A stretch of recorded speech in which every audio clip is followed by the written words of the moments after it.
안녕하십니까. 날씨가 좋죠. 그래요. 날씨도 좋고 또 찬양도 잘 불러주시고 그 혹시 소문 들으셨습니까? 우리 교회학교 우리 선생님들 1등 먹고 왔다는 거. 전국 교사 수련회가 어제까지 있었잖아요. 그래서 이렇게 1등을 먹고 왔답니다. 상품도 받아왔답니다. 네.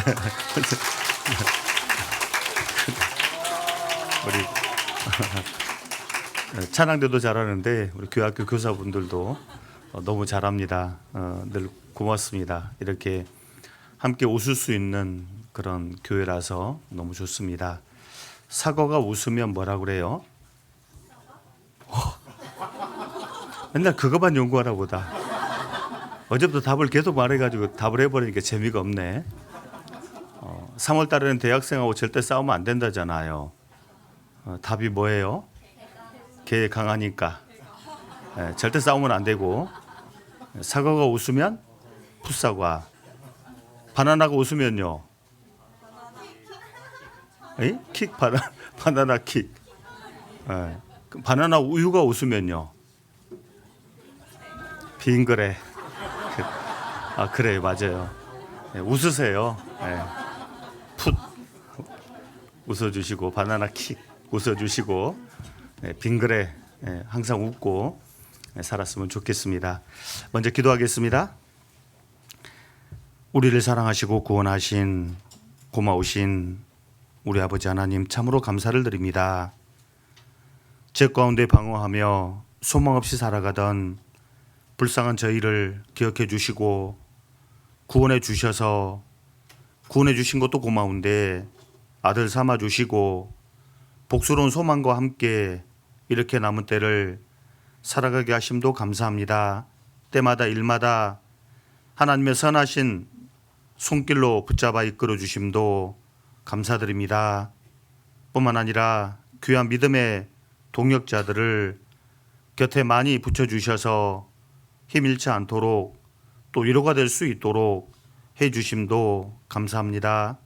주님 오시는 그날까지 이 거룩한 믿음의 대열에서 한 사람도 낙오하거나 뒤처지지 않도록 하나님의 능력의 손길과 또 은혜의 손길로 이끌어 주시기를 기도합니다.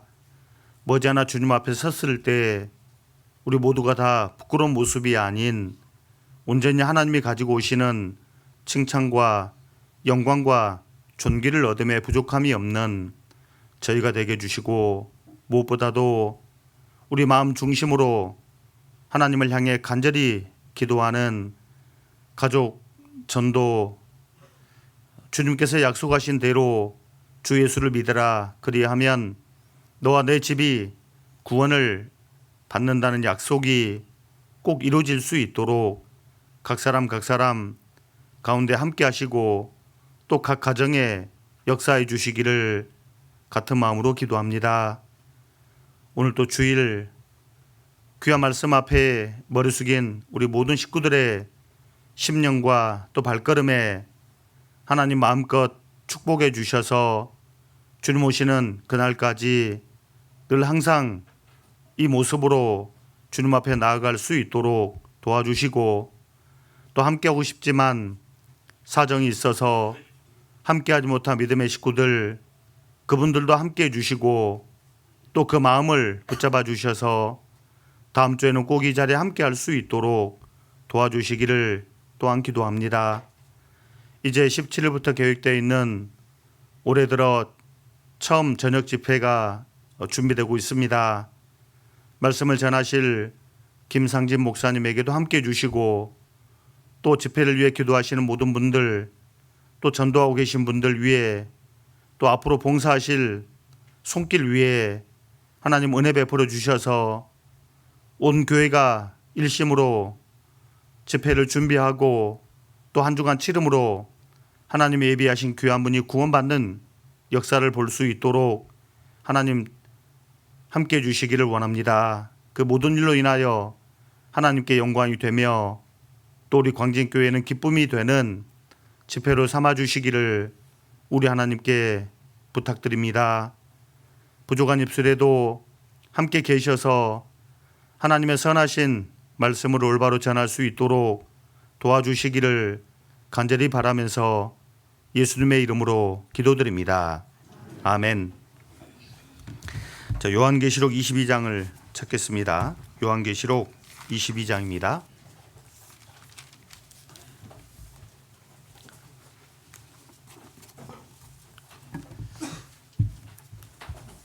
요한계시록 22장 1절에서 7절까지 말씀입니다.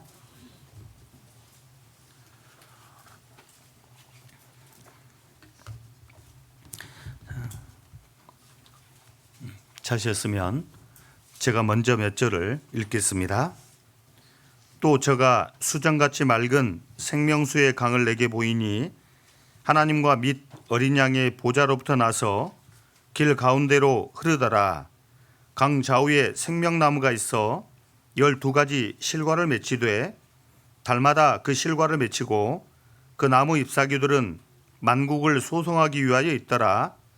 다시 저주가 없으며 하나님과 그 어린 양의 보좌가 그 가운데 있으리니 그의 종들이 그를 섬기며 그의 얼굴을 볼 터이요 그의 이름도 저희 이마에 있으리라. 다시 밤이 없겠고 등불과 햇빛이 쓸데없으니 이는 주 하나님이 저희에게 비추심이라. 저희가 세세토록 왕노릇하리로다. 또 그가 내게 말하기를 이 말은 신실하고 참된지라. 주 곧 선지자들의 영의 하나님이 그의 종들에게 결코 속히 될 일을 보이시려고 그의 천사를 보내셨도다. 보라, 내가 속히 오리니 이 책의 예언의 말씀을 지키는 자가 복이 있으리라 하더라. 2절은 함께 같이 읽겠습니다. 길 가운데로 흐르더라. 강 좌우에 생명나무가 있어 12가지 실과를 맺히되 달마다 그 실과를 맺히고 그 나무 잎사귀들은 만국을 소송하기 위하여 있더라. 네, 이미 광고가 나간 것처럼 이제 올해 들어 첫 저녁 집회가 준비되고 있습니다. 입구에 이렇게 큼지막하게 현수막 걸려 있는 거 보셨죠? 혹시 못 보신 분요? 아마도 지각할까 무서워서 부랴부랴 오시느라고 미처 못 보신 분도 아마 계셨을 거라고 또 봅니다. 올 들어 처음 이제 첫 저녁 집회이기 때문에 아무래도 기도하고 계신 분들이 많을 거고요. 또 저녁에만 시간이 되시는 분들이 또 많은 기대를 가지고 준비하고 있을 거라고 보여집니다. 아무쪼록 이번 저녁 집회가 먼저 구원받은 우리에게도 기쁨이 되고 또 구원을 받아야 될 분들에게도 기쁨이 되는 그런 집회가 됐으면 정말 좋겠습니다.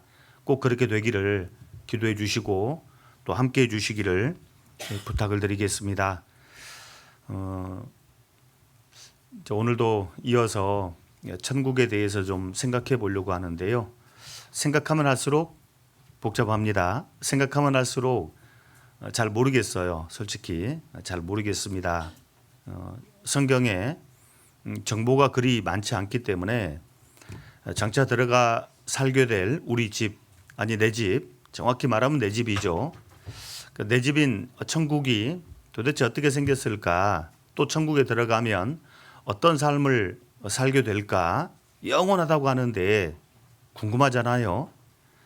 생각은 분명 해볼 수는 있겠지만 아무리 생각해도 잘 모르겠습니다.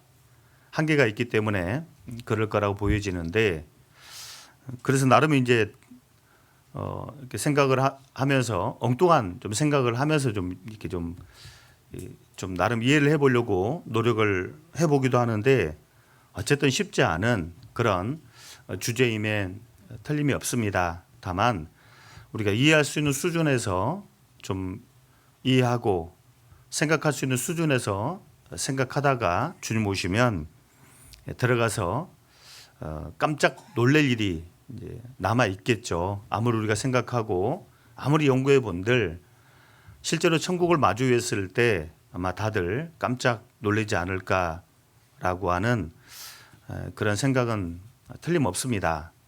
갔다 와본 사도 바울이 그렇게 표현을 했고 또 갔다 와본 이 요한이 예수님의 제자 요한이 역시나 그렇게 표현을 한 걸 볼 때 아마 다들 넋을 놓고 보게 되지 않을까. 정말 내가 여기 살아도 돼? 정말 이 집이 내 집 맞아? 어떤 그런 생각을 하게 되지 않을까라고 하는 이제 그런 생각인데 분명 이제 성경에서 몇 가지 정보들을 주고 있죠. 천국 가면 이런 일이 있을 거라고. 첫 번째는 내가 살 집이 있다는 사실. 두 번째는 천국 가서도 입고 다닐 옷이 있다는 사실. 옷은 옷인데 깨끗한 세마포 옷일 거라고. 그 세마포 옷에다가 이제 자기가 누리게 될 영광을 수를 놓게 될 건데 금은 영광이니까 금으로 한 땀 한 땀 수를 놓은 그 옷을 입고 다닐 거라고 하는 이제 우리가 말씀을 이미 배웠습니다. 그리고 천국에는 감정도 사용할 거라고. 그래서 이제 천국 가면 찬양도 이렇게 부르잖아요. 찬양도. 찬양은 노래는 사람의 감정을 가장 잘 표현하는 수단이다라고 보여집니다. 기쁠 때는 박자가 좀 빠른 그런 노래를 흥얼거리죠. 마음이 우울하고 슬플 때는 또 이렇게 축 처지는 그런 또 노래를 부르잖아요. 그래서 노래라고 하는 것은 우리 사람의 어떤 감정을 가장 잘 표현하는 어떤 방법 중에 하나일 거다라고 보여지는데 천국 가서 새 노래로 하나님께 찬양을 부른다고 하잖아요. 그렇기 때문에 이 땅에 있는 동안에도 내게 있는 모든 감정들 이걸 어떻게 생각하고 어떻게 대할 것인가 이것도 중요하겠다라고 이미 말씀을 드렸습니다. 그리고 천국에 가면 하나님을 섬기는 일, 바꿔 말하면 예배하는 일도 있을 거라고 말씀을 드렸습니다. 그렇기 때문에 우리가 이 땅에 잠깐 있는 동안에도 하나님을 제대로 알고 섬기는 즉 예배하는 삶이 필요합니다. 이건 다음 시간에 좀 생각해 보려고 합니다. 오늘은 천국 가면 먹을 게 있겠냐라고 이렇게 묻는 분들도 계시는데 있습니다. 마실 물도 있고 먹을 음식도 있는데 마실 물을 함께 읽은 2절에 생명수라고 표현하고 있고 먹을 음식을 생명과라고 이렇게 표현하고 있습니다. 마실 물도 있고 먹을 음식도 분명하게 있다라고 이렇게 말씀하고 있죠. 자, 22장 1절입니다. 21장 1절.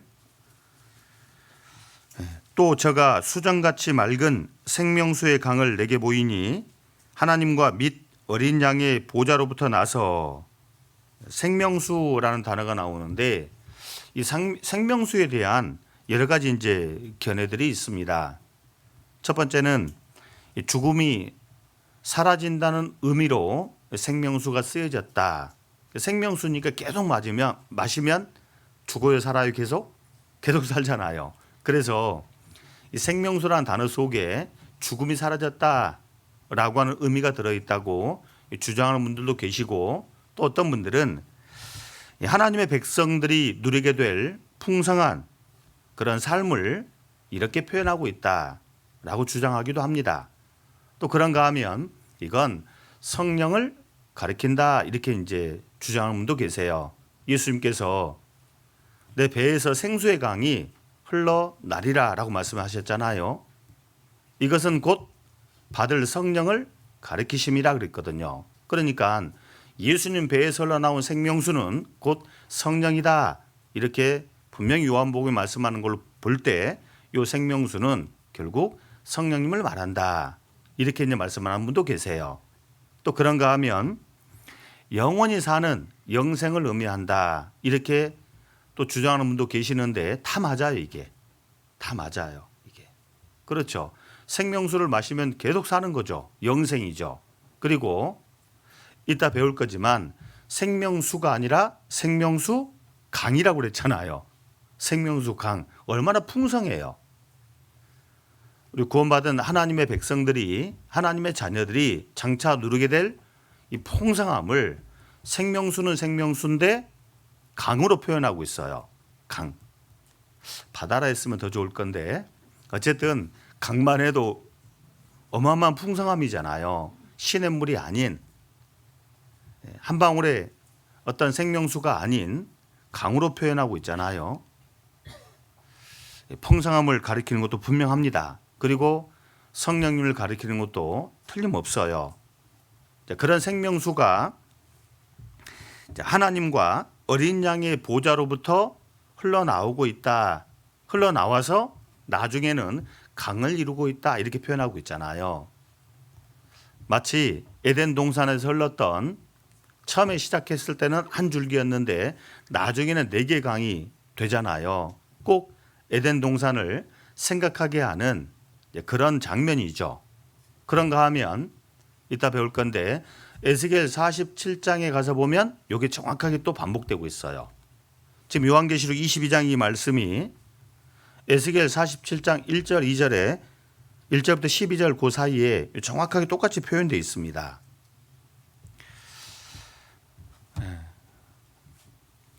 우리가 천국에 가면 반드시 마시게 됩니다. 그것도 생명수를. 근데 한 잔이 아니라 강이라고 말씀을 드렸죠. 엄청난 이 풍요로움을, 풍성함을 우리가 누리게 될 거예요. 한 잔이 아닌 아예 강을 우리에게 주시잖아요. 사과 한 개가 아니라 사과 밭을 선물해 주는 것처럼. 여러분 사과 한 개가 좋아요? 사과 밭이 좋아요? 이거 뭐 비교가 안 되잖아요. 사과 나무만 해도 우리는 좋아라 할 거예요. 사과 얼마나 요즘 금값입니까? 사과 한 개와 사과 나무는 차원이 다르죠. 사과 나무와 사과 밭은 또 개념이 다르잖아요. 생명수는 생명수인데 강입니다. 강. 넘치는 풍요로움을 우리가 누리게 될 것을 생명수 강을 통해서 우리에게 말씀하고 계시는 겁니다. 자, 이 말씀은 정확하게 에스겔서에 그렇게 반복된다고 했는데 에스겔서를 보면 40장부터 48장까지 이제 천년 왕국이 도래하게 되면 이루어지게 되면 장차 이제 지어지게 될 기념성전, 이 기념성전이 세워지고 그 기념성전 안에서 제사를 드리게 되고 그리고 놀랍게도 그 성전에서 이제 생명수 강이 쫙 흘러나옵니다. 그리고 그 생명수는 만국을 소성케 한다라고 말씀하고 있죠.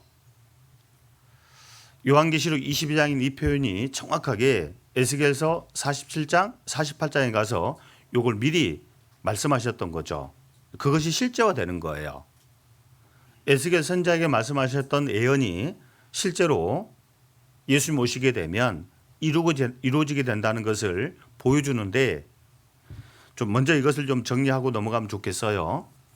자, 에스겔서 40장부터 42장까지는 새 성전, 기념 성전이 반드시 지어지게 될 건데 이건 사람이 과거에 지었던 성전은 아닙니다. 분명 이미 역사 속에서 지어졌던 솔로몬 성전이 있고 그리고 이 수룹바벨에 의해서 지어졌던 성전도 있고 그리고 나중에 헤롯 로마 왕 헤롯에 의해서 46년 동안 다시 보수된 성전이 있죠. 그 성전을 예수님께서 헐라 그러면 내가 3일 만에 다시 일으키리라 라고 했을 때 종교가들은 야 이걸 46년 만에 지었는데 네가 어떻게 3일 만에 짓냐 뻥치지 마라 했잖아요. 그러니까 헤롯이 증보수했던 개축했던 그 성전도 역시나 역사 속에서 사라지고 없습니다. 지금 그 자리에 딱 회교사원이 떡하니 자리 잡고 있죠. 나중에 예수님이 오시게 되면 7년 환난 속에 들어가서 이제 그 자리에 다시 제3성전이 세워지게 될 겁니다. 그런데 분명한 건 에스겔서에 기록된 이 성전의 이 설계도는 이 제도는 달라요. 같지가 않습니다. 이건 뭘 우리에게 이야기할까요? 사람의 손으로 지은 이 성전은 진정한 의미에 있어서 성전이 될 수가 없다. 그러면 하나님 보실 때 진정한 성전은 뭐냐? 구원받은 우리인 겁니다. 신약시대 교회인 거죠. 어느 누구도 부술 수 없는, 파괴할 수 없는, 무너뜨릴 수 없는 완전한 성전, 교회인 거죠. 과거에 지어졌던 성전들은 다 무너졌잖아요. 이렇게요. 누군가에 의해서 다 부서졌지 않습니까? 그런데 예수님이 이 땅에 오시고 죽으시고 부활하셨습니다. 승천하셨어요. 그리고 성령님이 오셨습니다. 그리고 교회가 세워졌습니다. 이 교회를 역사 속에 많은 사람들이 박해를 했잖아요. 없애버리려고. 그렇지만 교회는 여전히 건재합니다. 건재할 뿐더러 전 세계에 이 복음이 들어가지 않는 나라가 없게 됐잖아요. 이 교회야말로 하나님 보실 때 진정한 의미에 있어서 성전이다. 이걸 알려주는 거예요. 너희 몸은 너희가 하나님께로부터 받은 바 성령에 거하시는 전인 줄을 알지 못하느냐. 내 몸 자체가 성전이요. 모여있는 교회가 하나님의 전 성전이라는 것을 정확하게 보여주고 있습니다. 다만 이건 우리가 좀 명심해야 할 거예요. 이 땅에 세워져 있는 교회는 사실 완벽하지는 않습니다. 교회가 완벽하기를 바란다면 그건 욕심일 뿐이에요. 보세요. 과거 역사 속에서 완벽한 교회가 있던가요? 고린도 교회, 에베소 교회, 빌립보 교회, 골로새 교회, 고린도 교회, 데살로니가 교회, 두아디라, 사대, 빌라델비아, 라오디게아 그 어떤 교회들 쭉 기록되는데 이름이 기록되는데 그중에 완벽한 교회가 있던가요? 완벽한 교회는 없어요. 주님의 나라에 들어갔을 때 세워질 교회, 그 교회야말로 완벽한 흠이 없는 하자가 없는 교회일 겁니다. 이 땅에 있는 동안에는 우리가 교회를 바라보는 시각 자체가 조금 유연했으면 좋겠어요. 너무 까다롭지 않았으면 좋겠어요. 교회를 구성하는 우리조차도 완벽하지가 못하잖아요. 그러니 교회가 어떻게 완벽하겠습니까? 부족해요. 그럼에도 불구하고 교회라는 게 감사해요. 왜? 하나님이 세웠고 하나님이 함께하는 교회이기 때문에 그래서 감사하는 겁니다. 그렇지만 이 에스겔서에 기록된 성전이나 영원한 천국에 들어가 우리가 보게 될 천성 자체가 성전이라고 이미 배웠잖아요. 그건 완벽해요. 그건. 그날에 올 때까지는 우린 교회를 향해서는 조금 여유 있는 태도를 갖는 것이 스스로에게 유익합니다. 성전을 통해서 진정한 의미의 교회가 뭔지를 알려주고 있고 그리고 에스겔 43장부터 46장까지는 그 교회의 모습과 교회의 역할을 기록하고 있습니다. 그러니까 성전의 역할, 성전의 모습 이것은 교회의 모습과 교회의 역할을 설명하는데 우리가 아는 것처럼 성막, 성전에서는 계속해서 두 가지가 있었죠. 하나님께 예배하고 또 하나님께 제사 드리는 그 두 가지 일이 계속 있었잖아요. 성전에서 하나님께 예배하고 하나님께 제사를 드렸던 것처럼 오늘날 교회의 모습, 교회의 역할은 두 가지다. 하나님께 예배하고 그리고 하나님께 제사하는 일이다 라고 하는 것을 미리 그렇게 보여주는 겁니다.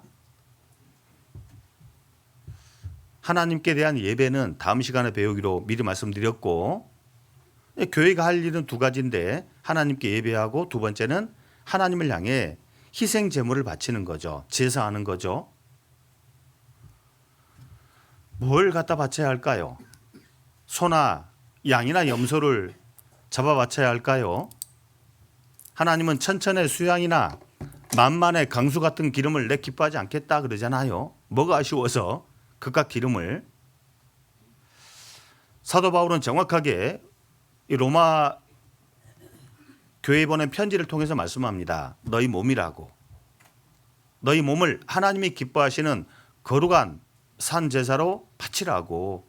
자기 자신을 잡아 바쳐야 하는 거예요. 자기 자신을. 다른 사람 잡아 바칠 생각하지 말고 자기 자신을 잡아 바쳐야 할 겁니다. 자기 자신을.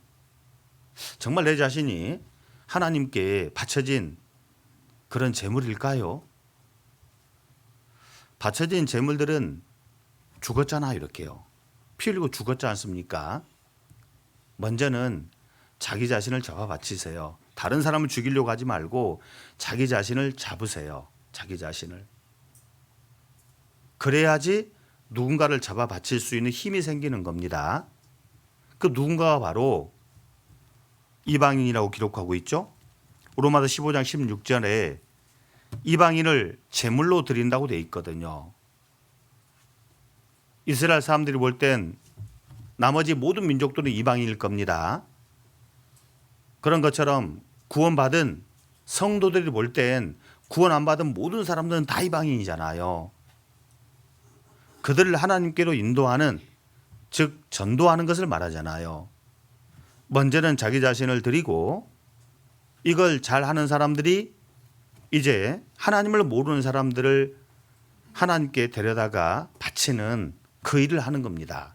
성전에서 두 가지를 했던 것처럼 오늘날 교회가 이 두 가지를 계속해야 한다는 것을 보여주고 있습니다. 그래서 에스겔 47장 43장부터 46장까지 기록된 거기에 이제 모세 오경에 기록한 그 제사법하고는 약간 다른, 같은 부분도 있지만 다른 내용들이 기록되고 있어요.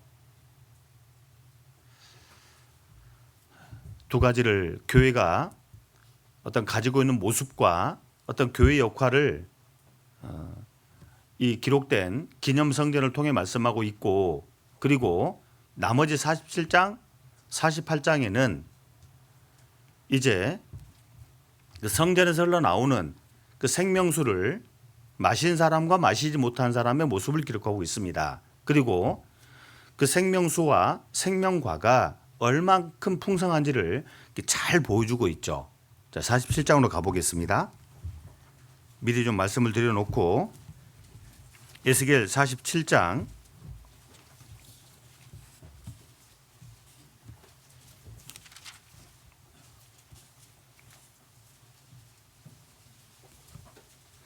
1절입니다.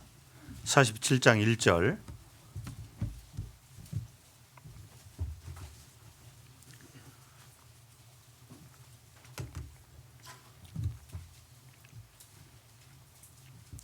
이 천년 왕국에 지어질 성전은 제사 드리기 위한 목적이라기보다는 예수님의 십자가 죽음이 반복될 수는 없잖아요. 그렇기 때문에 이건 예수님의 십자가의 죽으심과 부활하심을 기념하기 위한 성전이다, 이렇게 이해하시면 되겠고, 47장 1절.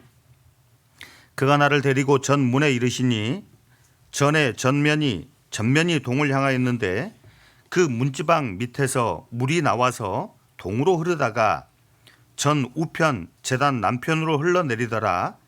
그가 또 나를 데리고 북문으로 나가서 밭갓길로 말미암아 꺾여 동향한 바깥문에 이르시기로 본즉 물이 그 우편에서 스미어 나오더라. 뭐 좀 복잡하니까 놔두고 그냥 중요한 건 전에서 전문 문지방 그 밑에서 요 물이 이렇게 흘러나오더라. 이게 생명수 얘기예요. 흘러나와서 처음에는 조금이었는데 시간이 지나면 지날수록 점점 많아지잖아요.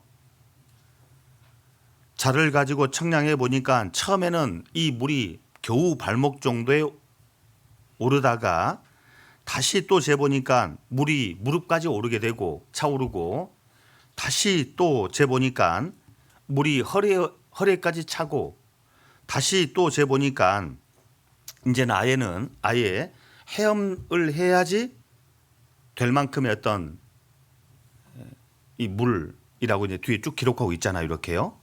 5절까지 쭉 뒤에 이제 이렇게 우리가 이미 배워서 알죠. 이 물이 어떤 의미를 가지고 있는 건지. 3절부터 5절까지는 자, 같이 한번 읽어보겠습니다.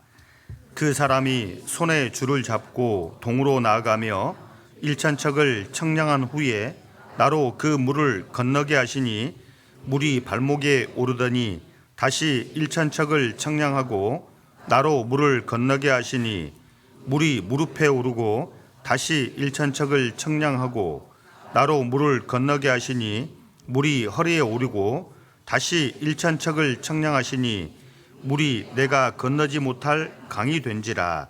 그 물이 창이라여 헤엄할 물이요 사람이 능히 건너지 못할 강이더라. 처음에는 조금 물이 이렇게 스며 나왔는데 이게 점점 많아져서 풍성함인 거죠. 발목까지, 나중에는 무릎까지, 나중에는 허리까지, 나중에는 헤엄을 해야지 될 만큼 많은 물은 성령을 의미한다라고 말씀을 드렸죠. 한 사람이 구원을 받고 이 생명수 성령의 이끄심을 계속해서 공급받으면 점점 바뀌는 겁니다. 처음에는 발목이 힘을 얻어서 교회에 나오는 일이 어렵지 않게 돼요. 어렵지 않게 되는 거죠. 한 사람이 정말 이 생명수에 취하게 되면, 성령의 감동함을 잊게 되면 처음에는 발목이 튼튼해지는 겁니다. 발목이. 구원을 받지 못한 사람들은 교회 오는 게 그렇게 싫잖아요. 주는 것 없이 밉잖아요. 근데 희한한 건 구원을 받으면 교회가 좋아요. 교회가 오는 것이 즐겁잖아요. 발목이 힘을 얻어요. 혹시라도 만약에 교회 오는 게 힘들다, 딱 이 수준에 있는 겁니다. 지금 발목 수준에 있는 거거든. 발목에 힘이 없어요. 왜?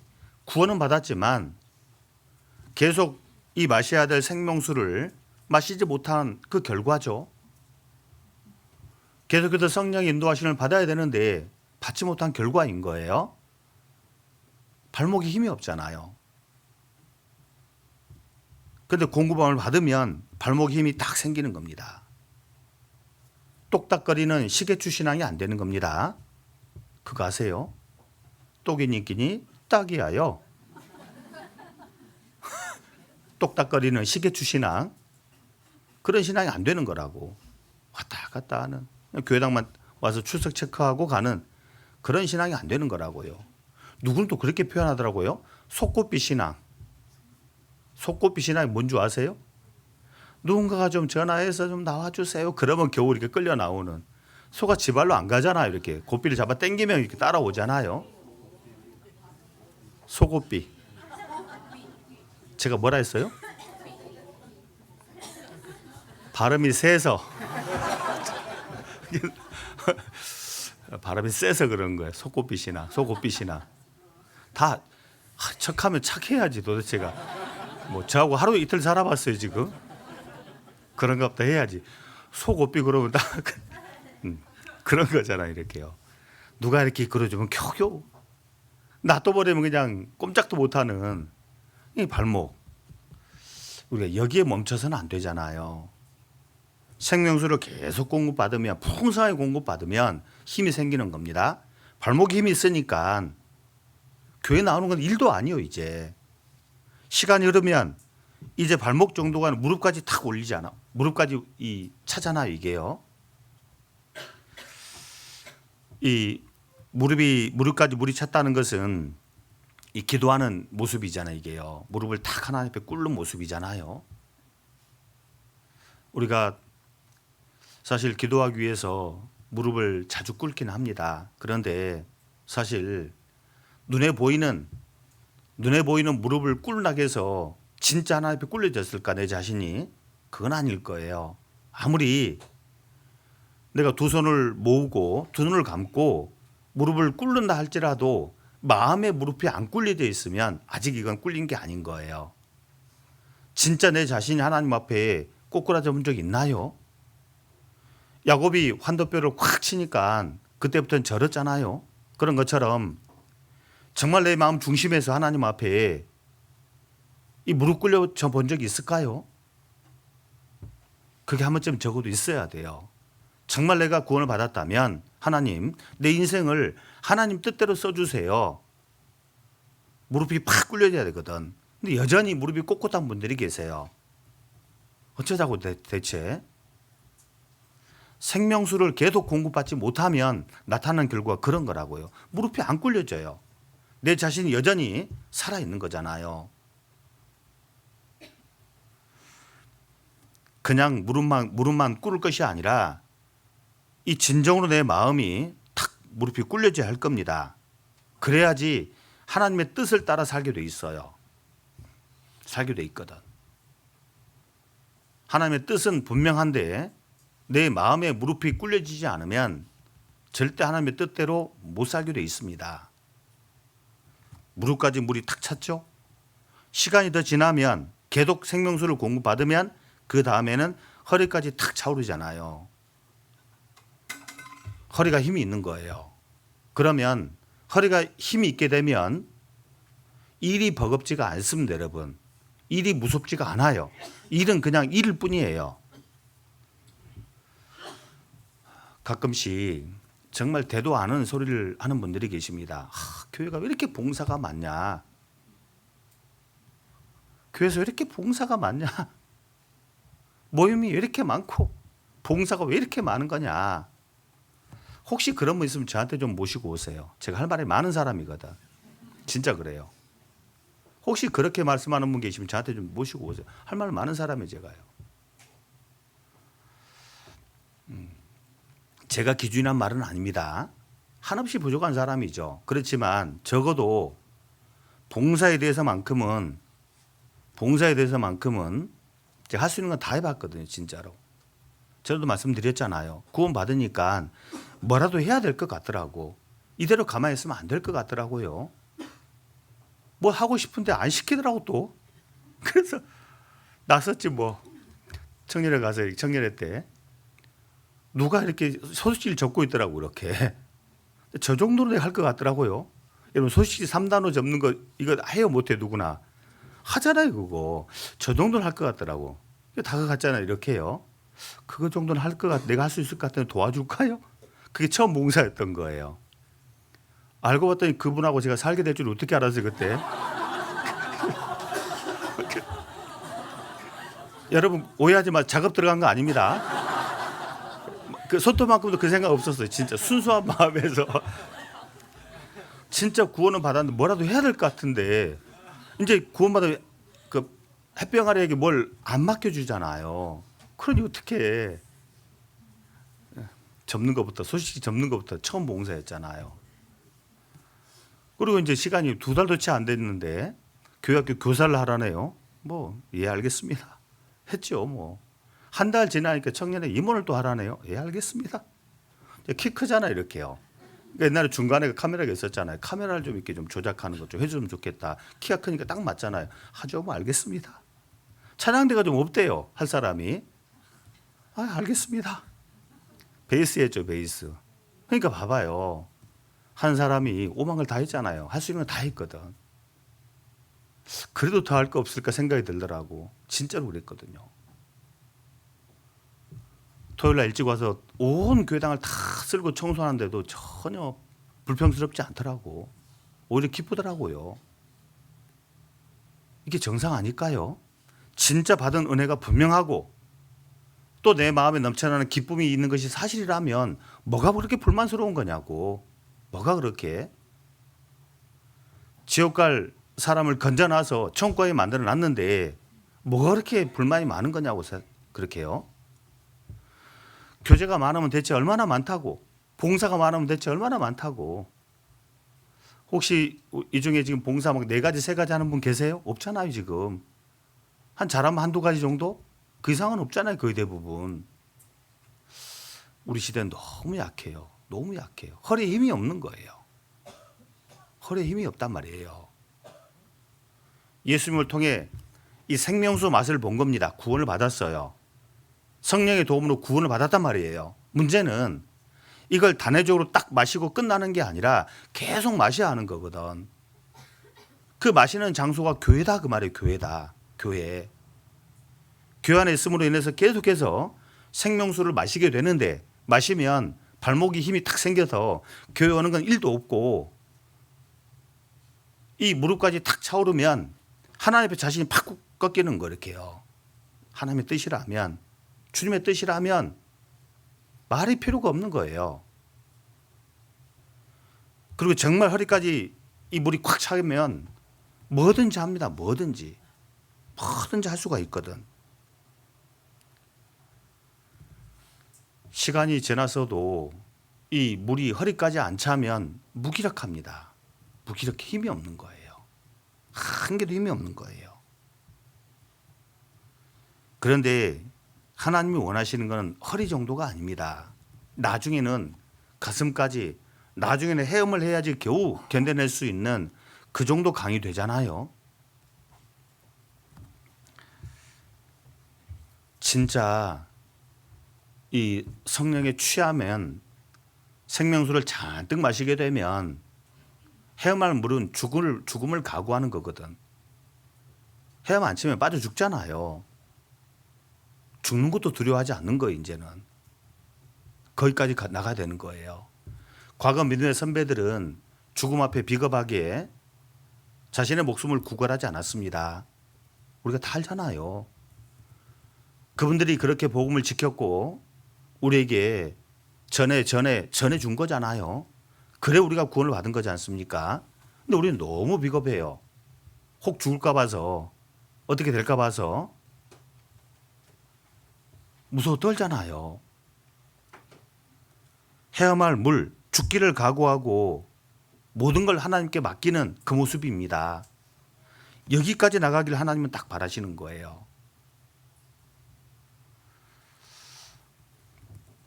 내가 발목에서 그칠 건지, 무릎에서 그칠 건지, 허리에서 그칠 건지, 아니면 여기까지 내가 5절 여기까지 헤엄할 물, 여기까지 내가 경험해 볼 건지, 이거 미리 마음에 딱 이렇게 정해보는 것이 필요합니다. 스스로 마음 중심에서 내가 그 옛날 로마 시대 믿음의 선배들처럼 순교할 그런 일은 없겠지만 대신 내가 주를 위해 살겠다라고 하는 그런 마음의 각오는 반드시 필요해요. 그게 없으면 딱 야단맞기 좋습니다. 누구처럼? 예레미야처럼. 예레미야가 그래서 야단 맞았잖아요. 여기 예레미야 12장, 여긴 손으로 잡아두시고 예레미야 12장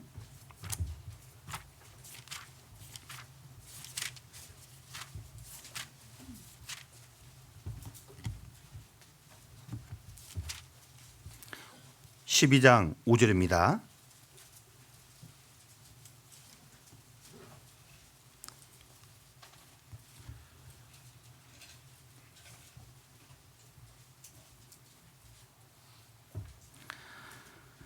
예레미야 12장 5절. 5절을 찾으셨으면 같이 읽겠습니다. 내가 보행자와 함께 달려도 피곤하면 어찌 능히 말과 경주하겠느냐. 내가 평안한 땅에서는 무사하려니와 요단한 창이란 중에서는 어찌하겠느냐. 예레미야는 사실 아까 에스겔 47장 5절 거기까지 못 간 거예요. 아직은. 왜냐하면 너무 어린 나이에 부름 받았잖아요.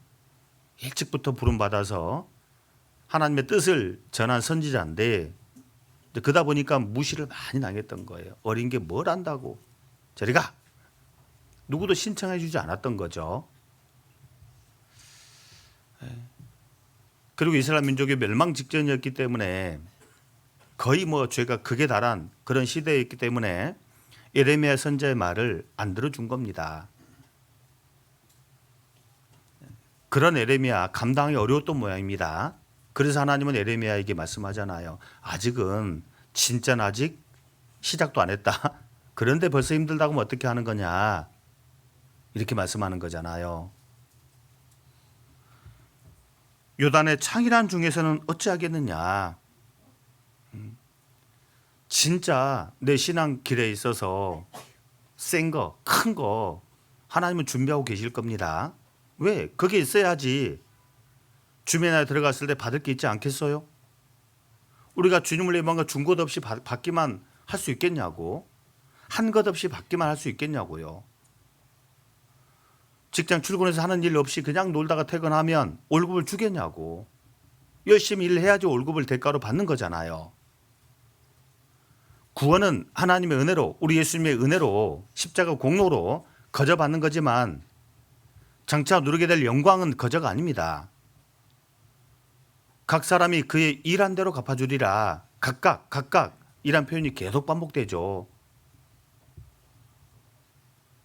그냥 무릎 수준에서 멈출 건지, 발목 수준에 멈출 건지, 허리 정도로 만족할 건지, 아니면 정말 마지막 끝장을 볼 건지, 이건 마음으로 한번 딱 정리를 해야 돼요. 내가 한번 죽기를 각오하고 살아보겠다, 주를 위해. 각오해 봐야죠. 진짜 센 거, 진짜 큰 거, 진짜 내리다가 죽겠구나 싶은 거기까지 한번 가봐야 하는 겁니다. 그래야 정말 찬란한 영광을 보게 될 거라고. 빛나고 깨끗한 세마포, 빛이 난다고 했잖아요. 빛이 난다고 했잖아요. 정말 영광 가운데 들어가게 될 거라고 그 말이에요. 우리는 교회 안에서 계속해서 이 생명수를 마시는 겁니다. 그래야 힘이 생기는 거예요. 그래야지. 사도 바울도 로마 교회에 보낸 편지 로마서 10장에 한 사람이 구원을 받게 되면 정확하게 변화를 일으킨다라고 말씀하잖아요. 로마 10장 1절에는 먼저는 마음이 바뀌는 겁니다. 마음이 바뀌게 돼 있어요. 나중에 집에 가서 읽어보세요. 바뀌는데 점점점 바뀌어요. 이렇게요. 처음에는 1절에 마음이 바뀌고 2절부터 4절까지는 지식이 딱 바뀌어요. 지식이 바뀌는 거예요. 구원받기 전에는 온통 세상 지식이 전부였고 최고였는데 한 사람이 딱 구원을 받으면 그건 별것 아닌 게 돼요. 그냥 단지 내가 세상을 살아가는 데 필요한 약간의 수단일 뿐이지 전부가 아니에요. 최고가 아니에요. 정말 최고 지식은 교회 안에 있구나, 성경 안에 있구나, 이걸 알게 돼요. 그러니 2절부터 4절까지 지식이 바뀐다 이렇게 분명히 말씀하고 있는 겁니다. 마음이 바뀌고 지식이 바뀌면 5절부터 10절까지 뭐가 바뀌겠습니까? 입이 바뀌어. 입이 바뀌거든. 입이 바뀌어요. 말이 달라져요. 말이. 위험한 분들이 계십니다. 교회 안에 계시면서도 위험한 분들이 계십니다. 말이 안 바뀌어요. 도대체가. 말이 왜 안 바뀔까? 물론 둘 중 하나일 거예요. 첫 번째는 아예 구원을 안 받아서, 두 번째는 공급을 못 받아서, 생명수를 계속해서 마시지 못해서 입이 안 바뀌는 경우도 있을 겁니다.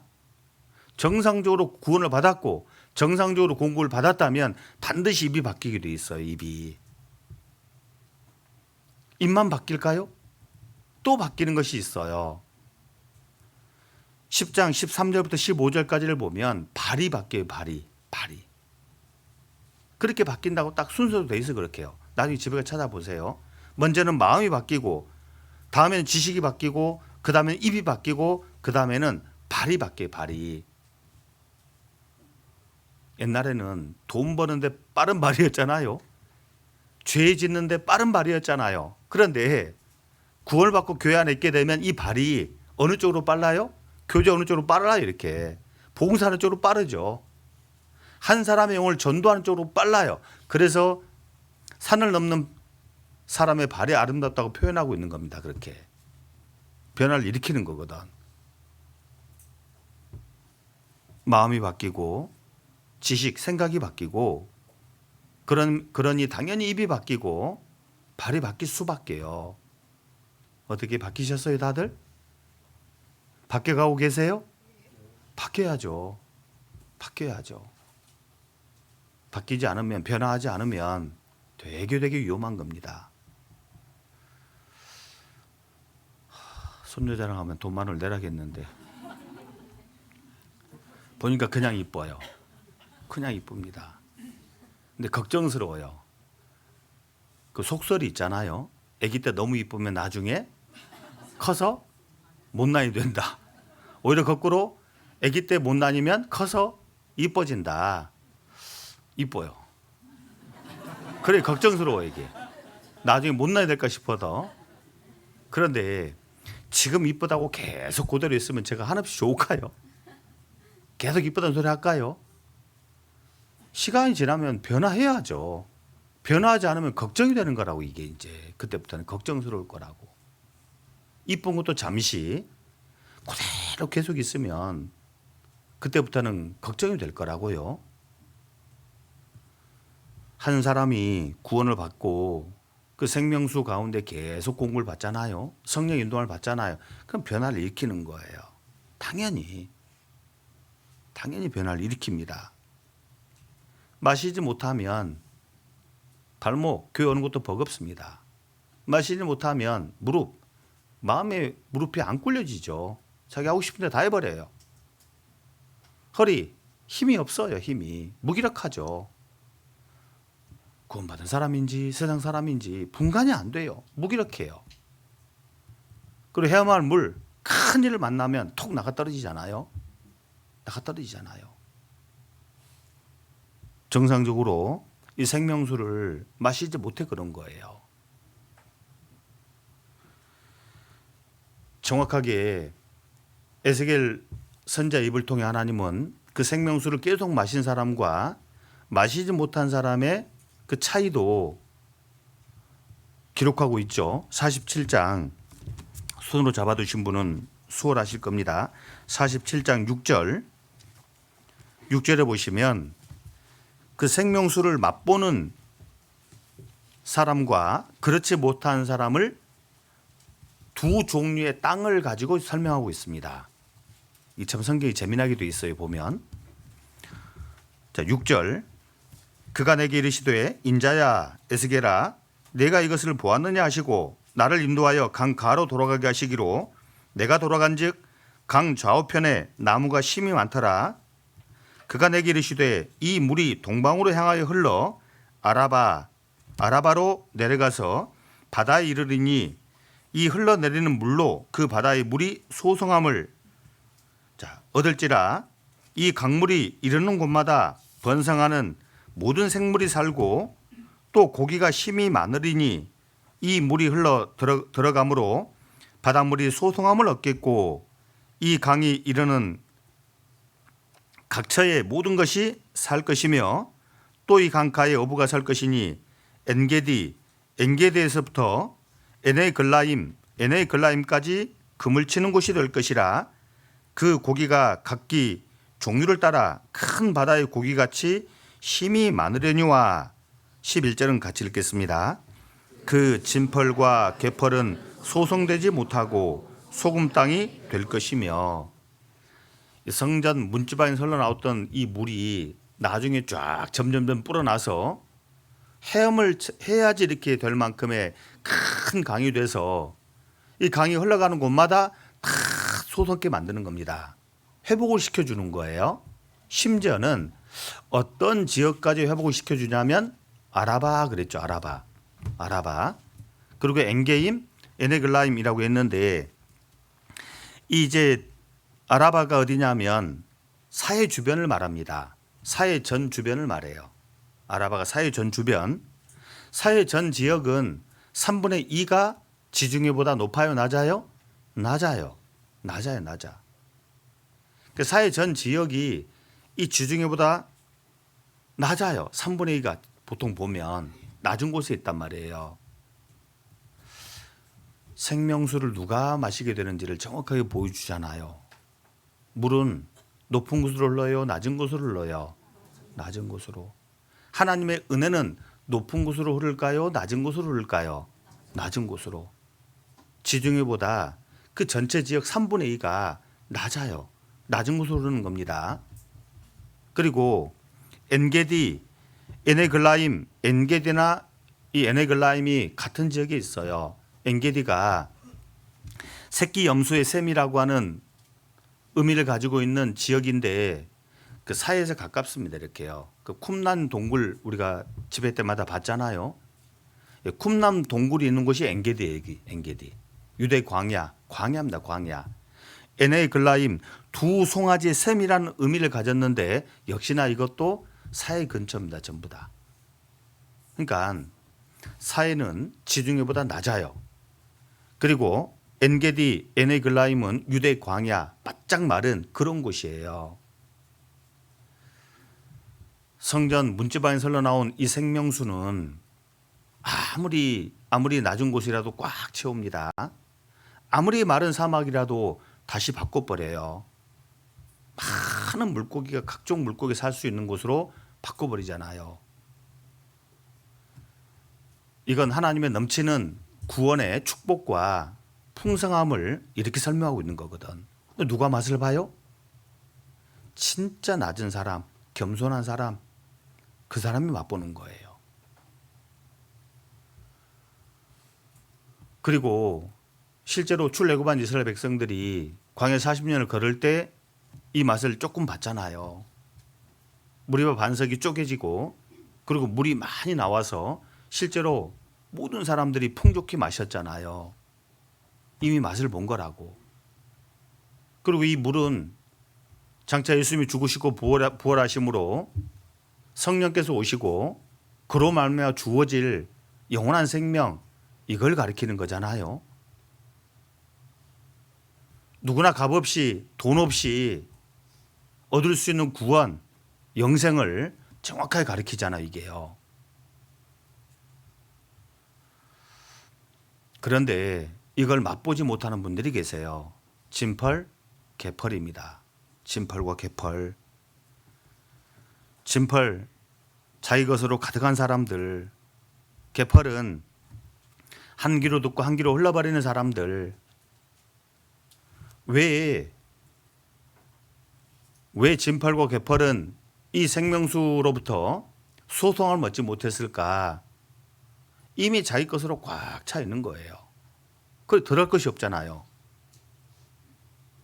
진펄이나 개펄은 끈적끈적하고 점성이 되게 높지 않습니까? 그러니 들어갈 곳이 없는 거예요. 들어갈 곳이.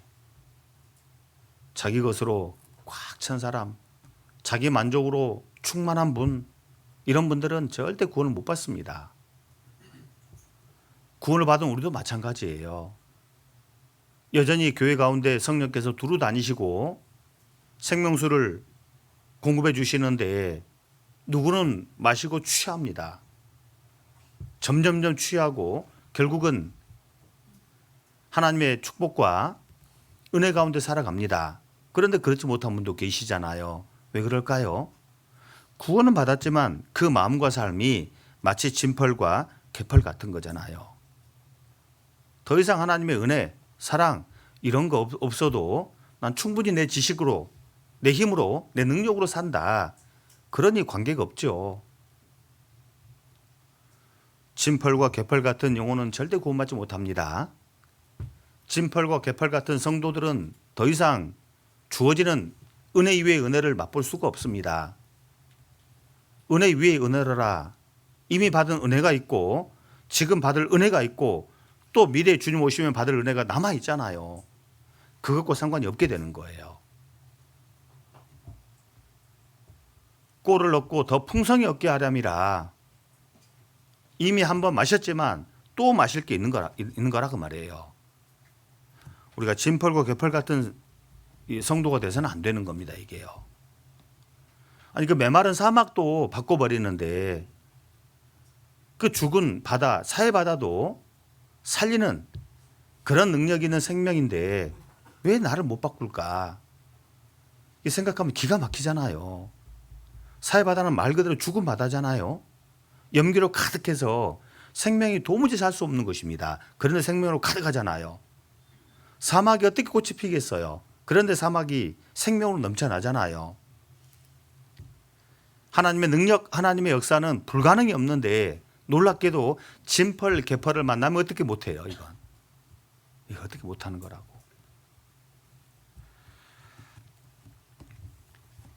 이 풍성한 생명수는 우리 예수님으로 말미암아 주어집니다. 예수님으로 말미암아. 요한복음 7장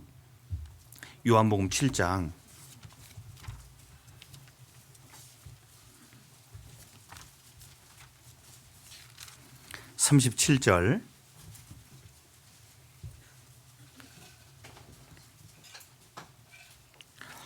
37절에서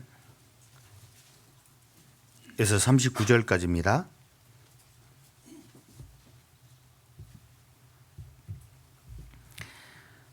천천히 같이 읽어보겠습니다.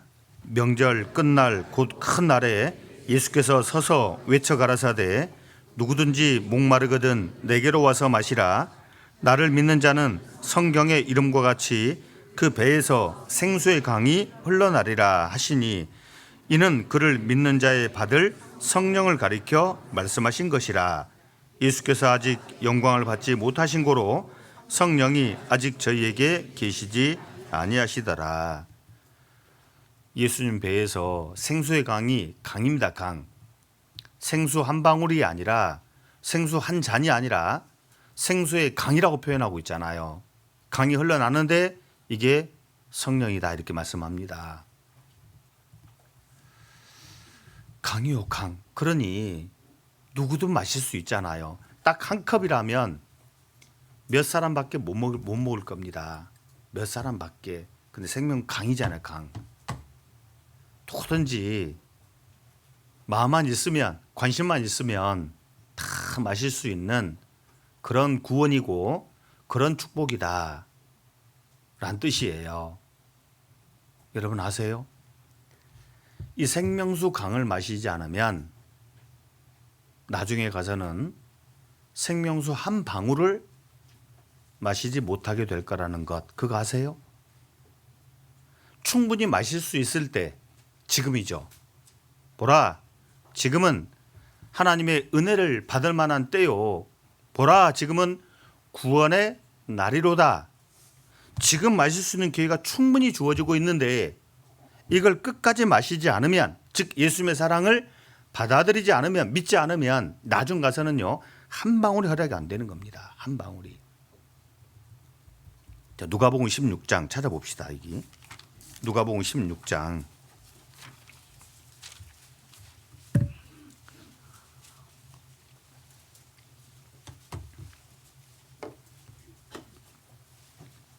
누가복음 16장 24절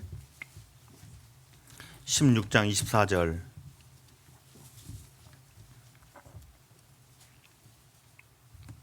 자 24절을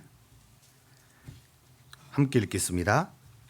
불러 가로되 아버지 아브라함이여 나를 긍휼히 여기사 나사로를 보내어 그 손가락 끝에 물을 찍어 내 혀를 서늘하게 하소서. 내가 이 불꽃 가운데에서 고민하나이다. 지금은 생명수 강입니다. 얼마든지 언제든지 마음껏 마실 수가 있어요. 그런데 이제 머지않아서 그날이 옵니다.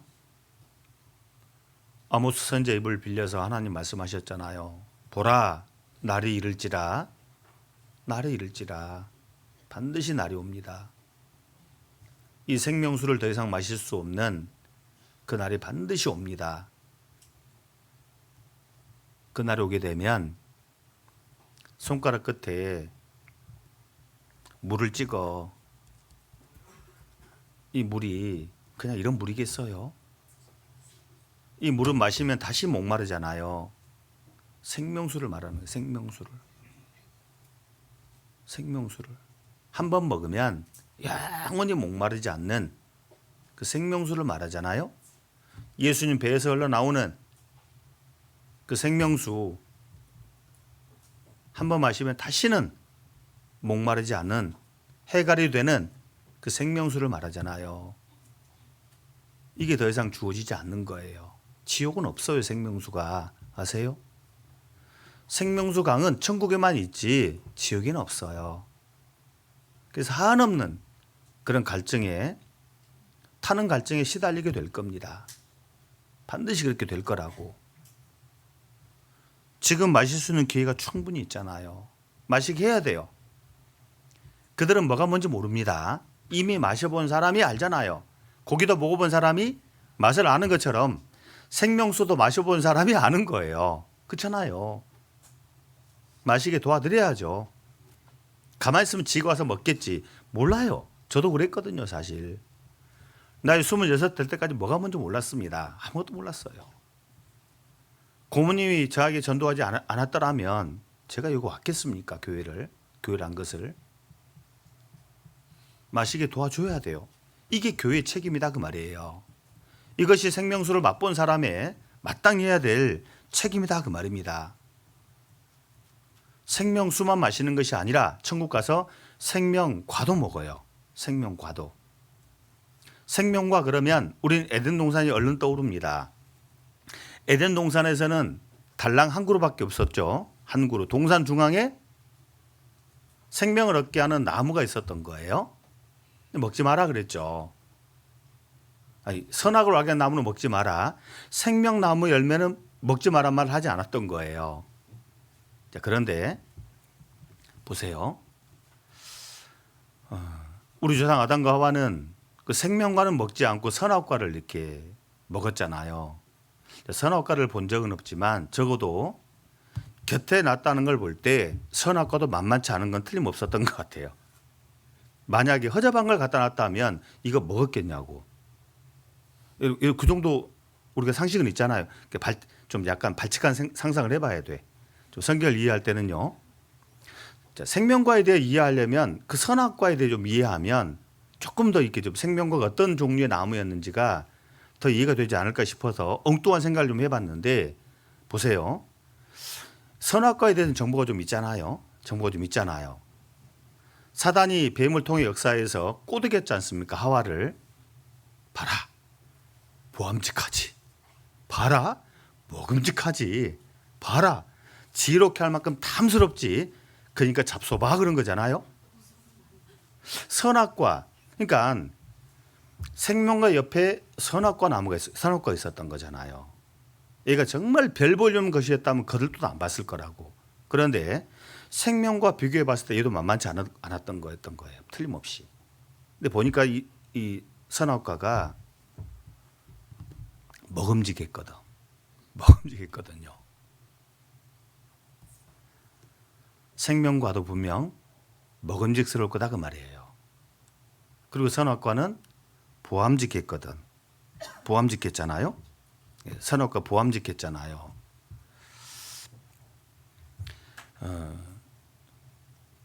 여러분 이런 거예요.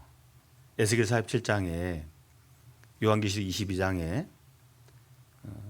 이 천국에 들어가면 생명과가 있는데 한 그루가 아니라 그냥 강 좌우로 쫙 심겨져 있었다고 말씀을 우리가 읽었잖아요, 이미요.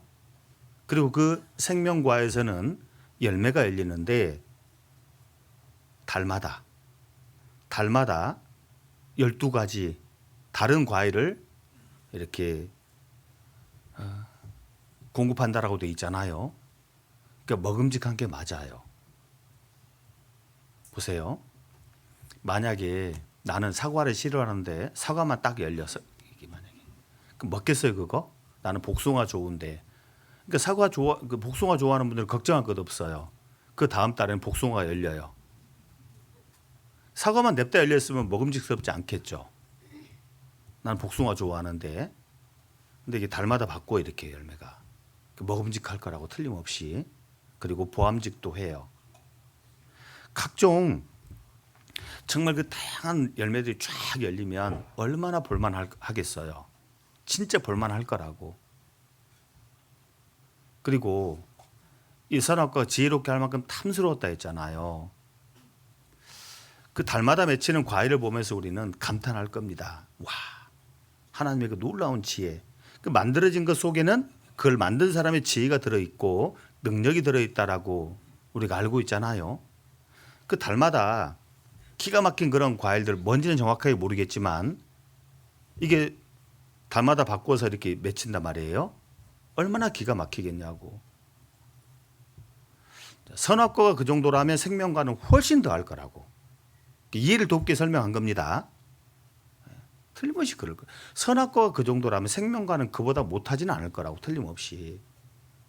하나님은 우리에게 그걸 주시는 거예요. 세상 법칙은 잘해봐야지 1년에 한 차례 겨우 꽃이 피고 열매가 열리죠. 그것도 한 번에가 아니라 쭉 키워야 되게요. 몇 년을 공들여 키워야지 겨우 꽃이 피고 열매를 줍니다. 그 열매도 겨우 1년에 한 차례. 한 번밖에 안 주잖아요. 쉬어야 돼요. 천국은 쉬는 게 없어요. 이 생명수를 공급받은 이 생명나무는 달마다 쉼 없이 우리 계속 또 다른 열매들을 공급해 줄 거다 그 말이에요. 그걸 말씀하고 있는 거예요. 에스겔 47장 7절입니다.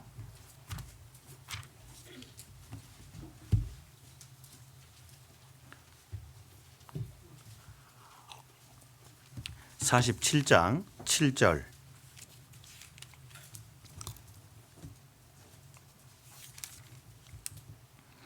자, 7절 제가 읽겠습니다. 내가 돌아간즉 강 좌우편에 나무가 심이 많더라. 넘어가 12절 같이 읽겠습니다. 강 좌우에 각종 먹을 실과나무가 자라서 그 잎이 시들지 아니하며 실과가 끊치지 아니하고 달마다 새 실과를 맺으리니 그 물이 성소로 말미암아 나옴이라. 그 실과는 먹을 만하고 그 잎사귀는 약 재료가 되리라. 자, 이걸 우리에게 주시는 겁니다. 우리는 이미 이걸 먹어봤잖아요. 예수님이 생명나무고 그 생명나무 열매를 우리 이미 먹은 사람들입니다. 생명수도 이미 맛을 본 사람들이고 생명나무의 열매를 이미 우리는 먹은 사람들이에요. 그래서 잠언 3장 18절에 지혜는 그 얻는 자에게 생명나무라. 이 지혜는 의인화된 예수님입니다.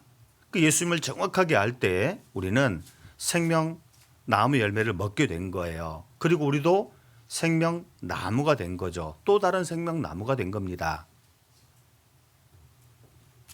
그 생명나무가 됐으면 할 일이 뭘까요? 그 열매를 누구에겐가 줘야 돼요. 먹여줘야 하는 거라고.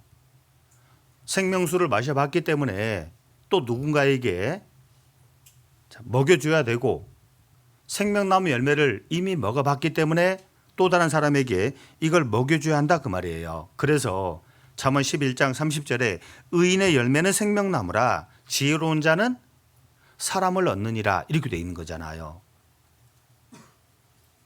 지혜로운 자는 돈을 버느니라가 아니라 사람을 얻느니라. 사람을 얻느니라. 하나님을 모르는 그 사람들을 구원의 길로 인도한다 그 뜻이잖아요. 왜? 내가 먹어봤으니까, 내가 마셔봤으니까. 우리 식구들 정말 생명수를 마셔봤어요? 생명나무 열매를 맛을 봤습니까? 어떻게 고개만 까닥까닥까닥. 맛을 안 봤어요 아직? 구원받을 때 두 가지를 다 먹은 거예요 사실. 둘 다 예수님이잖아요. 생명수도 생명나무도 둘 다 예수님이잖아요. 예수님의 살과 피 우리 이미 마시고 또 먹었잖아요. 이걸 맛을 봤다면, 먹어봤다면 마시게 해야 할 겁니다. 먹게 해줘야 할 겁니다. 그런데 라오디게 교회는 이것에 대한 열정이 없었던 거예요. 안타깝게도 그 열정이 없었잖아요. 이 라오디게 교회와 고린도 교회는 아주 많이 닮아 있습니다. 정말 많이 닮았어요. 라오디게 교회는 스스로 자화자찬합니다. 나는 부자라 부유하여 부족한 것이 없다. 자화자찬.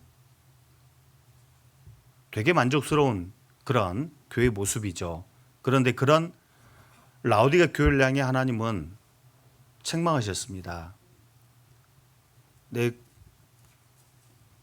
공고한 것과 가난한 것과 가련한 것과 벌거벗은 것과 눈먼 것을 알지 못한다. 사실은 불쌍한데 너희들은 배부르다고, 너희들은 만족스럽다고 말하는구나. 라오디게 교회는 아무런 열정이 없었던 겁니다. 차지도 덥지도 않았죠. 경제적인 부유함이 그들의 신앙을 그렇게 바꿔놨습니다. 고린도 교회도 별로 다를 것이 없어요. 우리가 고용 모임 때 배웠죠. 4장 중반부에 그들은 자랑했습니다. 사도 바울은 야단했죠. 내게 있는 것 중에 받지 않은 것이 무엇이뇨? 받았은즉 어찌하여 자랑하느뇨? 다 하나님의 은혜인데 그걸 받아 누리고 있으면서 자랑했잖아요. 그러면 진짜 자랑하려면 제대로 살았어야 되잖아요. 한쪽에서는 사도들은 매 맞고 굶주리고 막 정처 없이 떠돌고 그렇게 살아가는데 자기들은 막 배부르고 등 따숩고 뎁다 만족스러워하는 그 왕노릇 한다라고 표현하잖아요. 너무 이상하잖아요.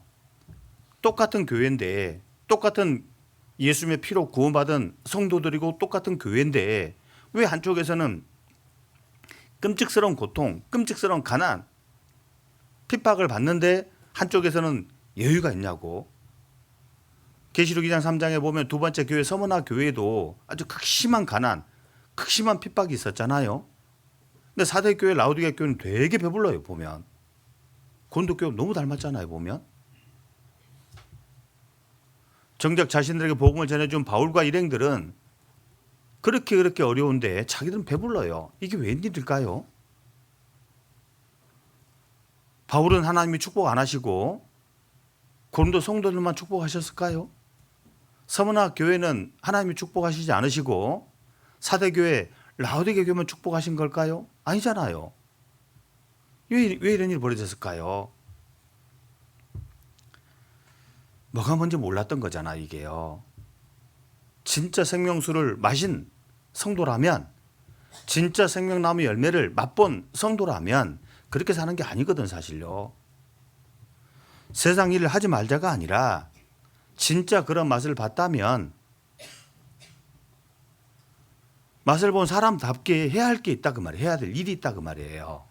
해야 할 일, 교회가 해야 할 일, 하나님을 봉사하고 하나님께 대한 제사 예배입니다. 예배하고 그리고 재물을 갖다 바치는 그 일을 해야 하는데 고린도 교회나 라우디가 교회는 아무런 생각이 없었던 거예요. 아무런 생각이.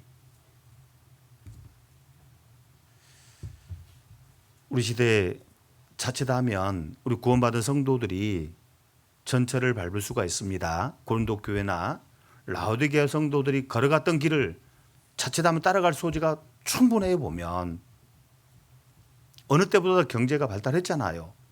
넉넉하잖아요. 거기에 취해서 만족해서 배부르다, 등 따숩다. 하나님이 내게 정말 구원해 주셨다면 왜 내 같은 거 구원해 주셨을까요? 입으로만 간증할 것이 아니라 진짜 구원을 받았다면 삶으로 그걸 표현해야죠. 간증할 때 그렇게 간증하죠. 하나님이 내게 정말 넘치는 은혜를 부어주셨다고. 왜 부어주셨을까요 그러면? 그렇게 부음받지 못하는 분도 많이 계시는데 어떤 분들은 여전히 어려워요. 근데 내게는 많은 어떤 은혜들을 부어주시네? 왜 나한테는 그렇게 넉넉하게 부어줄까요? 뭐 하라고? 고린도 교회처럼 라우디게 교회처럼 나는 부자라 부유야 부족한 것이 없다 그러라고요? 어림없죠. 그런 거 아니잖아요. 해야 할 일이 있으니까 부어준 거라고. 해야 할 일이 있으니까. 할 것이 있으니까 건강도 주시고 지혜도 주시고 뭣도 주시고 주시는 거 아니냐고 이게요. 그 주신 목적을 정확하게 이해할 필요가 있다 그 말이에요. 그렇지 않으면 천국 가서 하마터면 개털 될 뻔했다고 이 말 쓸 뻔했네요. 하마터면 그 말 안 썼습니다. 하마터면 그렇게 되기 딱 좋아요. 그렇게 되기 딱 좋다고 사실. 분명히 성경 그걸 딱 이야기하잖아요. 머지않아 주님 오십니다. 더디 오시더라도 결국은 무너지게 돼 있어 이 장막집은. 그러면 갈아타야 돼요. 영원한 집으로 새 집으로 갈아타야 돼요. 어떤 집에 들어가 살 거냐. 지금 현재 내가 준비하는 겁니다. 자 마지막으로 고린도후서 5장 하나만 더 보겠습니다.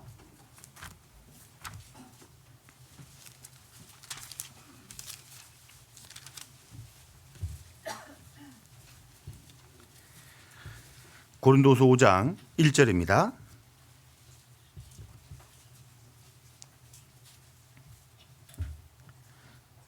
자, 5장 1절만 자, 끝으로 같이 읽겠습니다. 만일 땅에 있는 우리의 장막집이 무너지면 하나님께서 지으신 집 곧 손으로 지은 것이 아니요 하늘에 있는 영원한 집이 우리에게 있는 줄 아나니. 이제 아셨어요? 영원한 내 집이 있다는 거?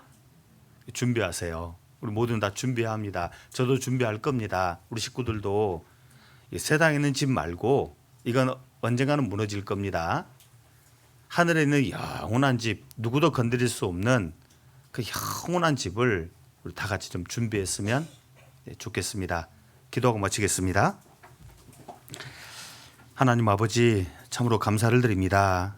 우리를 구원해 주시고 또 이렇게 소망 가운데 살게 하시고 귀한 믿음의 동역자들과 함께 주의 나라와 복음을 위해 하루하루를 살아갈 수 있도록 영육간의 복 주심에 또한 감사합니다. 우리가 주님의 사랑을 아는 사람답게 남은 때를 살아갈 수 있도록 항상 우리의 마음을 주의 말씀으로 일깨워 주시고 능력 없는 우리의 삶을 하나님의 능력의 손길로 붙잡아 이끌어 주셔서 머지않아 주님 오실 때에 받을 영원한 상급, 또 내가 들어가 살 집이 예비되는 그런 삶을 살 수 있도록 하나님 도와주시기를 원합니다. 오늘 또 주일 오후 나머지 많은 일정들 가운데에도 하나님 함께해 주시고 또 도와주시기를 바라면서 지금도 우리를 사랑하시는 예수님의 이름으로 감사하며 기도하였습니다. 아멘.